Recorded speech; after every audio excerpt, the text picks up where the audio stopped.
preguntarle sobre estas supuestas cancelaciones de esta empresa minera china en el tema de litio. Parece ser que hay alguna disputa con el tema de que si proceden o no proceden estas cancelaciones. Hay una, pues preguntan porque al final la ley se aprobó posterior al otorgamiento de las concesiones a esta empresa china de litio. Si tiene información de eso y qué es lo que va a pasar. Se está revisando porque las concesiones mineras se entregaban básicamente para la explotación de oro, de plata, de cobre, no de litio. Entonces, por eso fue el decreto de nacionalización del litio. Y solo es este caso de esta minera de origen chino, que originalmente era de una empresa inglesa y ellos la adquirieron, la concesión. Entonces estamos revisando eso legalmente, pero nosotros hemos tomado la decisión de que el litio sea de la nación, porque es un mineral estratégico. Y vamos a darle seguimiento legal al decreto de nacionalización. Sí, además, pero eso es además de otras razones, ¿no? Sí, en este marco, como se están viendo las cosas con el Poder Judicial, donde, bueno, ayer tuvieron una intentona de otorgar amparos a empresas para de alguna manera echar para atrás la reforma de la ley eléctrica, y así como ha venido, pues sí hay una preocupación, sobre todo porque ya estamos a unos meses. Usted ha mencionado que pues se va a retirar. ¿Qué va a pasar con todos los cambios políticos en nuestro país y sobre todo estas nacionalizaciones que usted ha hecho? Si no, a través de cómo están los jueces, magistrados, puede esto avanzar o las empresas van a intentar, transnacionales van a intentar avanzar. No, se va a renovar el Poder Judicial. Yo tengo confianza en eso. Nada más que hay que hacerlo por la vía legal y democrática. Hay que esperar las elecciones. Ya no falta mucho. Las elecciones son el primer domingo de junio. ¿Cuánto falta? Algunos meses, ¿no? 9 meses. Ya. Y de eso va a depender mucho. Son elecciones importantísimas, porque no solo es elegir a las nuevas autoridades, es también decidir si se continúa con el proceso de transformación o no. ¿Y quién va a decidir? El pueblo, los ciudadanos, porque así es la democracia. Entonces yo tengo confianza de que se va a seguir avanzando y hay que esperar el resultado. Pero ya es muy difícil que se actúe en contra del pueblo y que el gobierno solo esté al servicio de una minoría. El gobierno no puede ser un comité al servicio de unos cuantos. El gobierno tiene que estar al servicio del pueblo y se tiene que gobernar para todos, para ricos, para pobres, para creyentes, no creyentes, para todos los mexicanos. Es que cuando predomina un grupo, pues es el gobierno de una minoría. Es lo que se conoce como oligarquía, es la definición aristotélica. La oligarquía es el gobierno de los potentados, de los ricos. Y eso era lo que había en México, una oligarquía con fachada de democracia, que es exactamente lo opuesto, porque la democracia es el gobierno del pueblo, para el pueblo, con el pueblo. La composición de la palabra, del término, del concepto de origen griego, demos es pueblo, kratos es poder, democracia es el poder del pueblo, es distinto a la oligarquía. Entonces, siempre se habla en nombre de la democracia, pero no hay democracia auténtica, real, verdadera. Entonces, ahora hay un cambio, ya la gente es la que decide, participa, ya está establecido en la Constitución hasta la revocación del mandato, que ya se aplicó conmigo y se va a seguir aplicando. Se elige a un presidente, hombre o mujer, y a mitad del sexenio se reúnen firmas y se solicita que se le pregunte a la gente, que se le consulte al pueblo si quieren que continúe el que esté en la presidencia o que renuncie. Ya ese es un avance en lo que es la democracia participativa. Entonces hay que tener mucha confianza porque se han logrado cambios, sobre todo cambios de mentalidad en estos tiempos. Hay 2, 3 cosas en las que yo estoy muy orgulloso, que son como timbres de orgullo, ¿no? Una es haber contribuido a ese cambio de mentalidad, que nosotros llamamos revolución de las conciencias, porque eso es lo más importante de todo, más que lo material. Se puede hacer una gran obra, pero lo más importante es la toma de conciencia del pueblo, que no se actúe como ciudadano imaginario, sino como ciudadano real. Ese es el cambio de mentalidad, que no aceptemos ser esclavos, que actuemos como mujeres, hombres libres. Yo recuerdo cuando empezaba que todavía llegué a conocer a gente que había estado esclavizada, aunque no se le llamaba así, se le llamaba peones, pero eran esclavos, sí, peones de las haciendas, acasillados. Entonces, con el movimiento revolucionario, aunque Hidalgo 100 años antes había declarado la abolición de la esclavitud, pues no desapareció la esclavitud, se mantuvo durante todo el siglo XIX. Incluso la Constitución del 57, a la que hacíamos referencia, habla de la libertad, pero el peón acasillado no era considerado ciudadano, no tenía derecho a votar. Y con el porfiriato viene un auge económico, comercial, que tiene que ver con el auge del desarrollo del comercio en el mundo, y empiezan a demandarse materias primas, por ejemplo, el enequén, desde luego la minería, la producción de azúcar, la madera de la selva lacandona, la caoba, y no había fuerza de trabajo suficiente. Entonces, en el periodo porfirista se intensifica la esclavitud y se establecen los mecanismos de enganche en donde se daba un adelanto y ya no podían pagar la deuda, se hacía cada vez más grande la deuda y ya el peón y su familia quedaban bajo el dominio del amo. No podía ni siquiera salir del perímetro de la hacienda sin pedir permiso, hasta para casarse. Las hijas de los peones tenían que pedir permiso al amo y cosas horrorosas. Bueno, viene la revolución, lo que no logró el movimiento de independencia con todo el patriotismo de Hidalgo y de Morelos, se logra con la revolución 100 años después, y se logra porque se da una división al interior del movimiento revolucionario. Villa y Zapata presionan a Carranza y Carranza tiene que decidir, y además lo hace por convicción, pero también por la presión del villismo y el zapatismo, emite la ley agraria del 6 de enero de 1915 en Veracruz, porque Zapata estaba exigiendo el derecho de los campesinos a la tierra. Y también en ese tiempo decide promover la abolición de la esclavitud o la abolición de los peones acasillados. Pero lo interesante, a lo que iba, porque eso no hace mucho, estamos hablando de hace 100 años, un poquito más, iban los revolucionarios a las haciendas y le decían a los peones que ya eran libres, y algunos, en vez de alegrarse, se ponían a llorar, porque no sabían qué era la libertad. Ellos habían estado como esclavos, sus padres, sus abuelos, sus tatarabuelos. Tuvo que pasar un tiempo para que empezaran a actuar como hombres libres.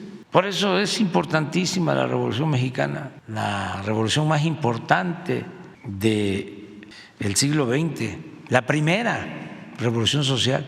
Por eso la grandeza de México, su fecunda historia política. Entonces, lleva tiempo, pues es lo mismo. Imagínense cuánto pasó sin democracia en México. Pues tenemos que seguir haciendo conciencia para no dejarnos someter y actuar con libertad y no dejarnos engañar. Por eso sí creo que el Poder Judicial se va a reformar hacia adelante y es una tarea que va a quedar pendiente, pero que se puede resolver ya en 9 meses si la gente vota porque continúe la transformación. También el pueblo es libre y si dice no nos gusta, como dicen los niños, no gusta, los bebés o los que están empezando a hablar, no gusta, pues no. Cada quien va a decidir libremente y nada de coerción, nada de amenaza, nada de que si no votas por mí o por nosotros te vamos a quitar los programas, no. Nada de que te vamos a comprar tu voto, aquello que existía, ¿no? Que entregaban en las campañas despensas, materiales de construcción, frijol con gorgojo, pollos, patos, chivos, borregos, puercos, cochinos, marranos, dinero en efectivo. ¿Se acuerdan cuando entregaban las tarjetas? Monex, también Soriana, para ir al día siguiente de la elección a una tienda y con esa tarjeta comprar, no sé, 500 pesos, 1,000 pesos, porque hasta eso ni era mucho. Entonces, ya eso no, ya es libertad y una auténtica, una verdadera democracia. Y ya tampoco van a poder hacer campañas de que Andrés Manuel es un peligro para México, y eso ya pasó. No van a decir que quienes son candidatos de la oposición son un peligro o quienes sean candidatas o candidatos del movimiento de transformación son un peligro.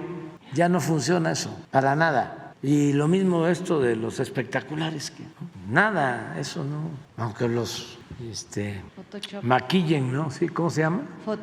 Photoshop, que les quitan como 10 años y los estiran así, bien engominados, con moco de gorila. Ya no funciona eso.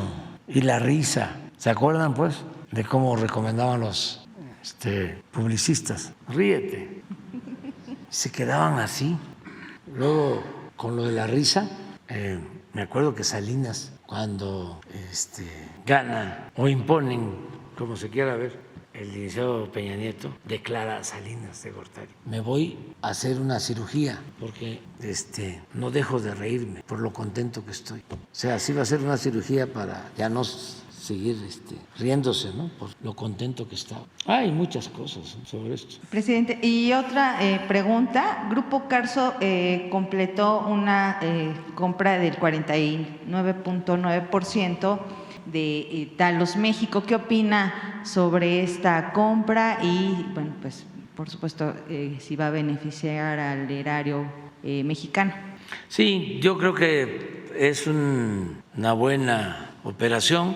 ¿Qué pasa con todo esto, no? Con la reforma energética se entregaron bloques para la explotación del petróleo, tanto en tierra como en aguas someras, porque fue muy poco lo que se entregó en aguas profundas. Utilizaron lo de las aguas profundas para justificar la reforma energética, hablando de que no teníamos tecnología para sacar el petróleo en aguas profundas y que teníamos un tesoro en las aguas profundas. Puras mentiras.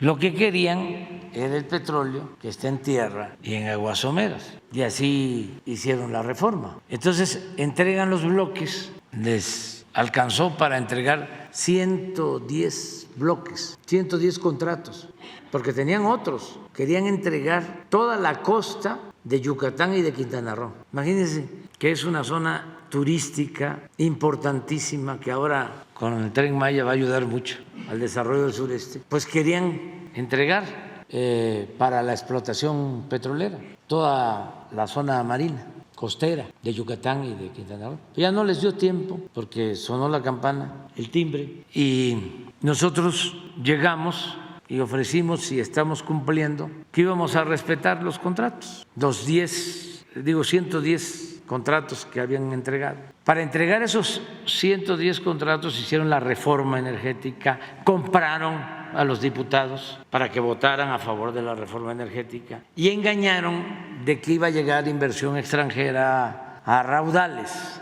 y que se iba a incrementar la producción de petróleo y que iba a bajar el precio de las gasolinas. En fin, mintieron. ¿Qué sucedió? Que de esos 110 contratos solo están en producción 3 bloques y ofrecieron que se iban a extraer hasta 3 millones de barriles diarios. ¿Saben cuánto se está extrayendo con los 3 contratos de los 110 que están en operación? 20,000 barriles diarios. Entonces se quedó ahí todo concesionado y empezaron a vender acciones.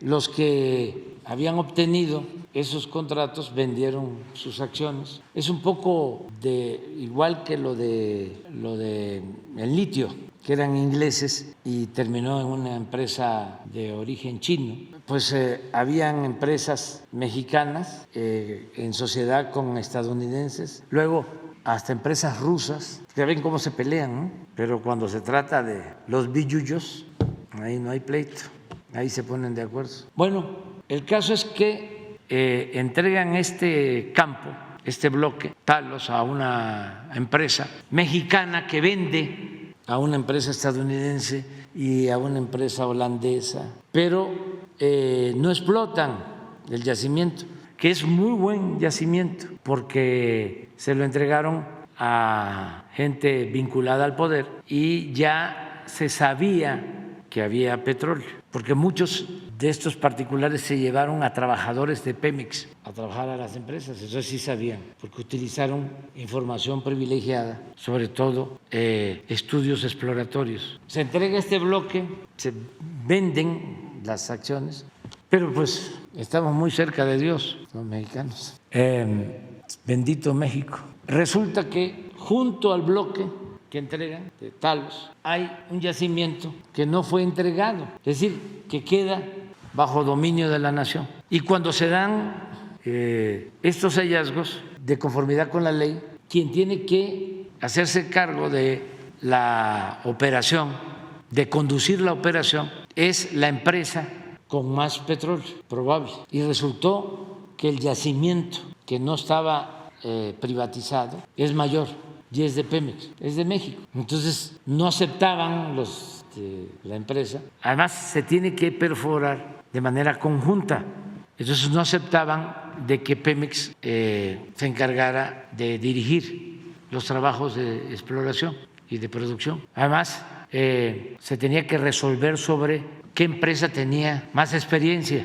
Se fue a tribunales y ganó Pemex. De todas maneras se gana, pero no invierten. Y como pues nosotros ya tenemos asegurado el petróleo que se requiere para la refinación y de todas maneras se necesita más inversión, ya no queremos comprometer nuevas inversiones. Se llegó a un acuerdo con la empresa para que ellos inicien los trabajos de perforación de pozos y Carlos Slim adquirió acciones de la empresa y ya están moviendo plataformas para empezar a extraer petróleo. Va a llevar algún tiempo, no mucho, pero eso ayuda porque ese campo tiene un potencial para 200,000 barriles diarios y vamos a seguir necesitando petróleo crudo, aun cuando se están promoviendo las energías renovables. De todas maneras, en 30 años todavía, ese es mi cálculo, mi pronóstico, se va a requerir petróleo. Entonces yo sí estoy de acuerdo con esta operación, sobre todo porque se invierte y se extrae el petróleo y hay un beneficio para el país, para México, independientemente del negocio lícito, legítimo que va a ser la empresa de Slim. Ojalá y otros hicieran lo mismo, porque yo hice el compromiso de no modificar los acuerdos y lo estoy cumpliendo. No estaba yo conforme con la reforma energética, pues eso es sabido, pero una vez que llevaron a cabo esa entrega de contratos, pues tenía yo que tomar una decisión. Si revocábamos esos contratos, sí iba a generar mucha inestabilidad y a lo mejor no hubiésemos podido salir adelante. Y siempre la política, entre otras cosas, es optar entre inconvenientes. Tiene uno varios frentes y tiene uno que decir, vamos con esto otro después. Se prioriza, aun cuando pues no se puede todo. Y es de sentido común. La política tiene que ver mucho con el juicio práctico. Se dice, el que mucho abarca, poco aprieta. Una de las cosas que nosotros definimos desde el principio es muy pocas acciones, pero masivas, colectivas, no 1000 programas pequeñitos, de poco impacto, para dispersar nada más los recursos y tener aparatos burocráticos para cada programa y ahí consumirse todo el presupuesto. No, 50, no 1000. Pero, a ver, todos los adultos mayores, 12 millones, todos, que reciban una pensión. A ver, todos los estudiantes de nivel medio superior, para darles opciones y que no abandonen la escuela. Todos becas, más de 4 millones.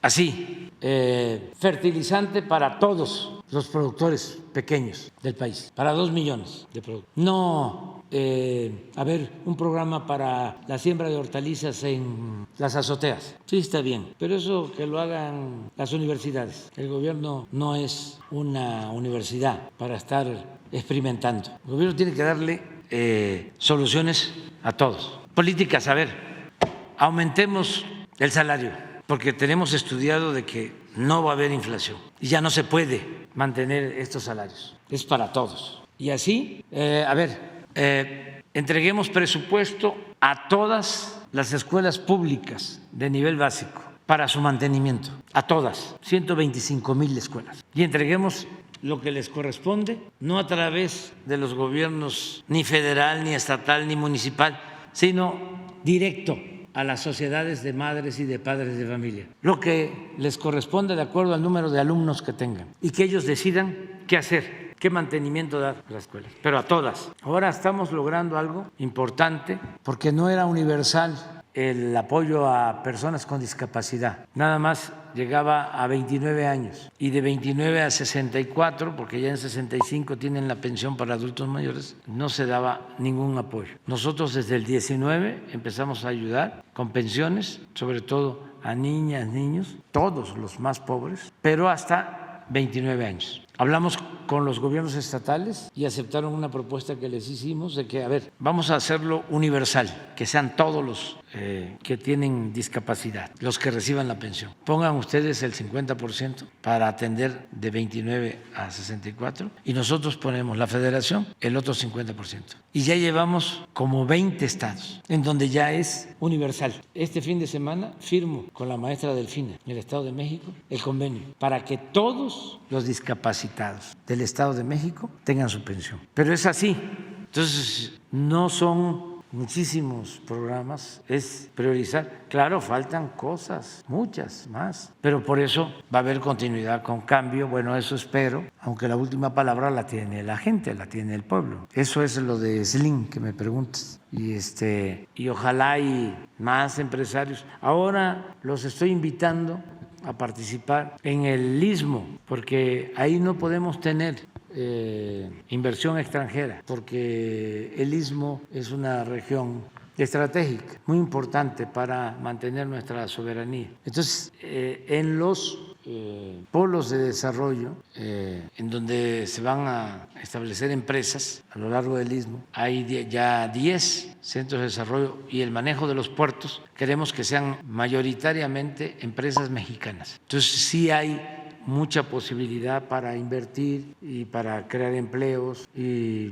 yo estoy seguro que va a continuar la inversión pública, que eso es lo que ha ayudado, porque los tecnócratas neoliberales habían dejado de impulsar la inversión pública y nosotros hemos destinado mucha inversión pública y está llegando la inversión extranjera. Entonces, inversión pública e inversión extranjera es lo que está generando esta situación de crecimiento económico, de empleo, que nos ayuda mucho en el país. La inversión extranjera, les comentaba yo, en el semestre de este año es la más cuantiosa en toda la historia de México. Es el semestre con más inversión extranjera. De modo que necesitamos seguir impulsando toda la actividad productiva. Ningún país sale adelante si no es con producción. Ese fue uno de los errores de fondo estructurales del modelo neoliberal, que apostaron demasiado a la especulación financiera y dejaron de lado la actividad productiva. Entonces, hay que seguir impulsando la actividad productiva y también equilibrar, porque así como la pura producción y el puro crecimiento no significa bienestar, que es una gran mentira eso que difundían de que si llovía fuerte arriba goteaba abajo, como si la riqueza fuese contagiosa. Así también, por el otro lado, no se puede distribuir lo que no se tiene. Hay que crear la riqueza, porque si no, ¿cómo se distribuye? ¿O qué se distribuye? Entonces son las dos cosas: producir riqueza y distribuirla. Ese es el equilibrio. Crecimiento con bienestar, progreso con justicia.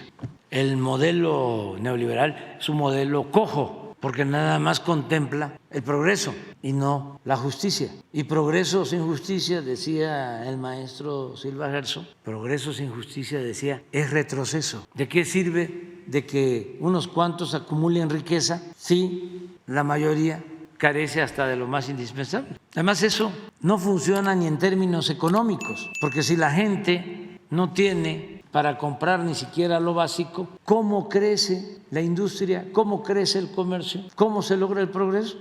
Y lo peor de todo, y eso es lo que quedó demostrado con el porfiriato, es que ese modelo lo que va acumulando son resentimientos y termina en confrontación, en conflictos. Si el porfiriato hubiese sido eficaz, como algunos conservadores sostienen, no hubiese habido una revolución.